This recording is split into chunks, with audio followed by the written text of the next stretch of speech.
Olá e bem-vindos! Olha, a gente começa hoje com um dado que é simplesmente impressionante. Nós estamos, assim, no meio de um boom global de ações que não se via desde 2007, um pouco antes da grande crise financeira. Pensa nisso, quase metade de todos os mercados de ações do mundo, algo em torno de 45%, atingiram suas máximas históricas agora, no último mês. E o mais incrível é que esse número se mantém, sabe? Mesmo quando a gente converte tudo para dólar, o que geralmente achata um pouco os ganhos de outros países. Mesmo em dólar, 35% dos mercados estão lá, no topo histórico. Se você pensar que no começo de 2025 esses números eram praticamente zero, o otimismo se espalhou de uma forma, sim, avassaladora. Exato. Não é só uma bolsa ou outra subindo. O rally ganhou corpo, ganhou amplitude.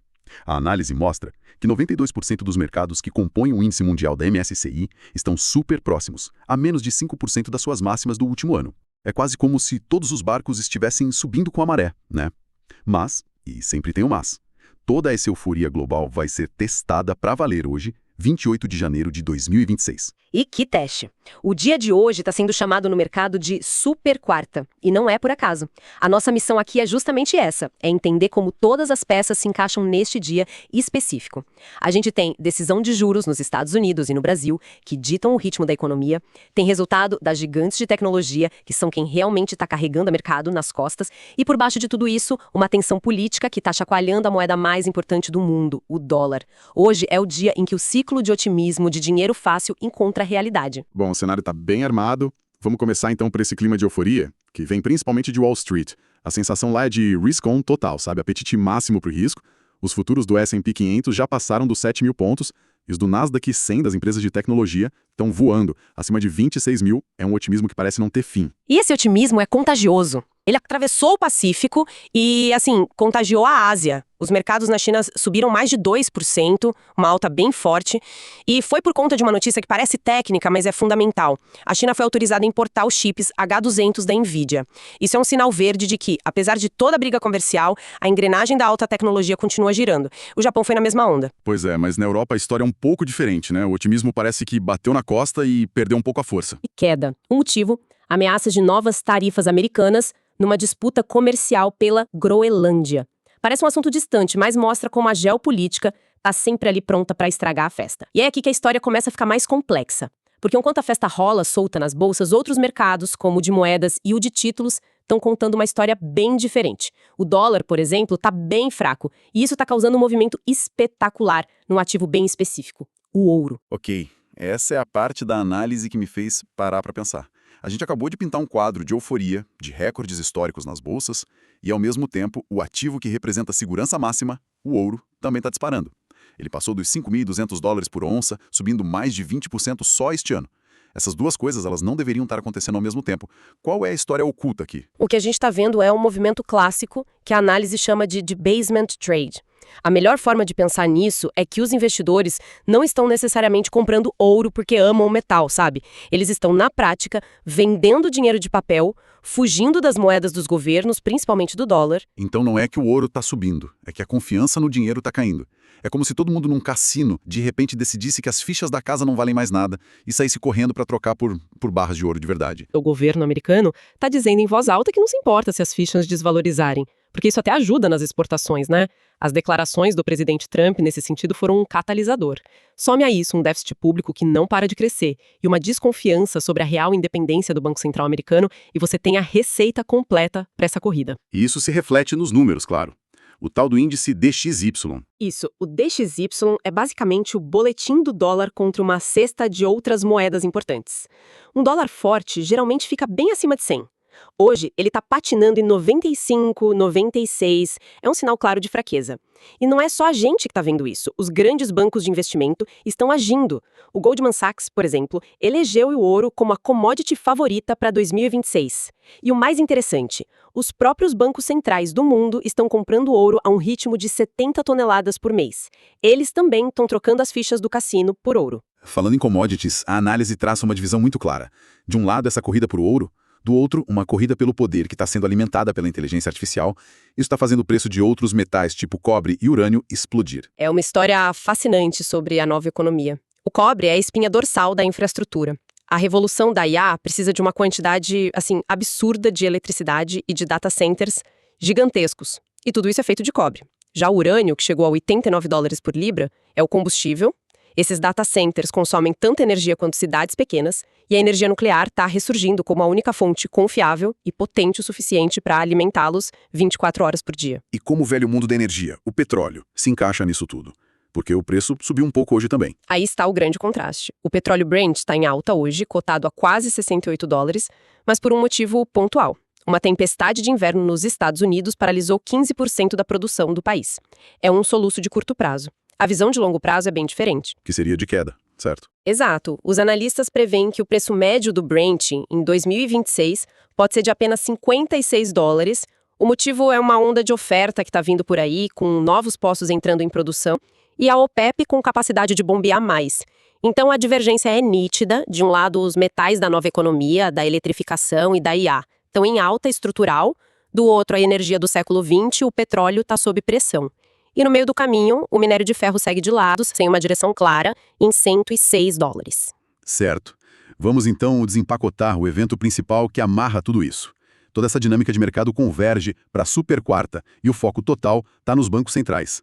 Vamos começar com a decisão do Fed nos Estados Unidos. Às 4 da tarde, horário de Brasília, sai a decisão sobre a taxa de juros. Ninguém espera uma surpresa. O consenso é que eles vão manter a taxa onde está, na faixa de 3,5% a 3,75%. A decisão em si vai ser um não evento. Mas a entrevista coletiva do presidente do Fed, o Jerome Powell, meia hora depois. Essa sim pode colocar fogo no mercado. Sem dúvida. O mercado vai analisar cada palavra, cada pausa, cada piscada de olho do Powell. O que todo mundo quer saber é o que a análise chama de independência funcional do Fed. Ou seja, até que ponto o Banco Central vai conseguir tomar decisões técnicas, baseadas na economia, e não ceder às pressões políticas que vêm da Casa Branca. Eu não consigo nem imaginar a pressão sobre o Jerome Powell hoje. De um lado, ele tem uma economia superaquecida, que pede juros altos para não gerar inflação. Do outro, o presidente gritando no ouvido dele para cortar os juros e acelerar ainda mais. Cada palavra que ele disser hoje vai ser dissecada. É o dilema clássico, mas elevado à 10ª potência. E a pressão não é sutil. O presidente Trump já deixou claro que pode indicar um novo nome para o comando do Fed em breve, e já existem até nomes sendo ventilados: Rick Rieder, Christopher Waller e Kevin Warsh. Isso é uma pressão explícita. O mercado de títulos, que é o mais sensível a isso, funciona como um termômetro dessa febre. E o que esse termômetro está marcando agora? O rendimento do título de 10 anos do governo americano, que é a referência para o custo do dinheiro no mundo, está em 4,24%. A análise traça uma linha na areia no nível de 4,50%. Se o mercado sentir que o Fed está perdendo a batalha contra a inflação ou cedendo à pressão política e esse rendimento passar de 4,50%, a gente pode ver uma correção bem forte nas ações. Principalmente nas de tecnologia, que dependem de dinheiro barato para financiar seu crescimento. Essa fraqueza do dólar e a incerteza nos Estados Unidos tem consequências enormes para o resto do mundo, né? Principalmente para mercados emergentes como o Brasil, que tem sua própria decisão de juros crucial hoje, algumas horas depois. Exatamente. A decisão do nosso Copom sai às 6h30 da tarde. A expectativa também é de manutenção da Selic em 15,0%. Mas, assim como nos Estados Unidos, o que importa é o comunicado. O mercado está ansioso por um sinal de que o ciclo de cortes de juros pode começar já na próxima reunião, em março. E se esse sinal vier num dia em que o dólar já está fraco globalmente, a combinação pode ser explosiva para os ativos brasileiros. A análise chega a chamar de um cenário de perfeição técnica. Perfeição técnica. Gosto disso. Vamos olhar mais de perto o que isso significa na prática. A análise dos gráficos dos contratos futuros aqui no Brasil mostra o que é descrito como uma dicotomia perfeita. Exatamente isso. De um lado, o contrato futuro do Ibovespa, o ING26, está em estado de euforia pura. O gráfico parece uma decolagem de foguete, uma subida quase vertical. Ele está operando acima dos 183 mil pontos, no que os analistas chamam de território de céu azul. Ou seja, estamos em território desconhecido, sem nenhum topo histórico anterior que possa servir de teto ou resistência. Esse patamar de 183 mil pontos vira o grande referencial do dia. Se ficar acima, o céu é o limite. E em contraste total com essa decolagem do foguete, a gente tem o dólar futuro. Em contraste total, o gráfico do dólar parece um esquiador descendo uma montanha em alta velocidade. A tendência de baixa é descrita como extremamente agressiva. O preço já caiu abaixo de 5,20, negociando na casa de 5,183. O mais impressionante é que toda vez que o dólar tenta subir um pouquinho, ele bate num teto invisível e volta a cair. Isso mostra que a força vendedora está no controle total. E o que isso nos diz sobre quem está fazendo esses movimentos? É o pequeno investidor ou são os grandes jogadores? O volume de negócios nos dias de queda aumentou muito. Isso é um sinal claro do que a análise chama de saída institucional forte. Traduzindo, o dinheiro grande, os fundos de investimentos e estrangeiros estão vendendo dólar e comprando real. É uma aposta forte de que o cenário para o Brasil melhorou. O próximo ponto em que essa queda do dólar pode encontrar algum tipo de piso ou suporte, como se diz no jargão, é lá na região de 5.138. E como se o dia já não estivesse cheio o suficiente, depois que os mercados fecharem, depois das decisões dos bancos centrais, ainda teremos o gran finale, a hora da verdade para as gigantes de tecnologia. O gran finale de uma quarta-feira épica. Microsoft, Meta e Tesla divulgam seus resultados. E a pressão sobre elas é simplesmente gigantesca. Até agora, a temporada de balanços tem sido positiva, com 81% das empresas do S&P 500 superando as expectativas. Mas esse número esconde um detalhe crucial. E qual seria esse detalhe? A enorme disparidade de crescimento. A análise revela um dado que é de cair o queixo. As 7 maiores empresas de tecnologia, as Magnificent Seven, devem apresentar um crescimento de lucro de mais de 20%. Enquanto isso, as outras 493 empresas do índice devem crescer em média apenas 4%. Uau!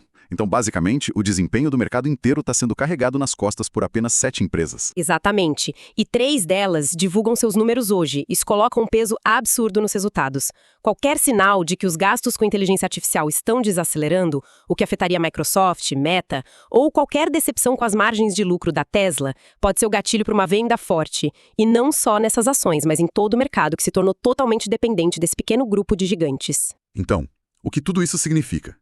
Resumindo o dia, a gente tem um mercado global vivendo uma euforia que não víamos há quase 20 anos, com recordes sendo quebrados por toda parte. Mas toda essa festa está passando por um teste de estresse gigantesco, tudo concentrado em algumas horas de um único dia.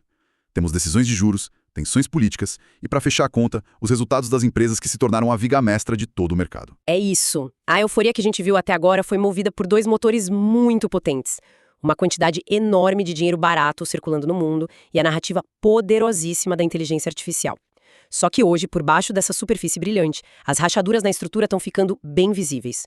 Um dólar que perde valor, dívidas de governos que só aumentam e tensões geopolíticas que não dão trégua. O que nos deixa com uma pergunta para refletir, imagino. Uma grande pergunta que vai definir o resto do ano.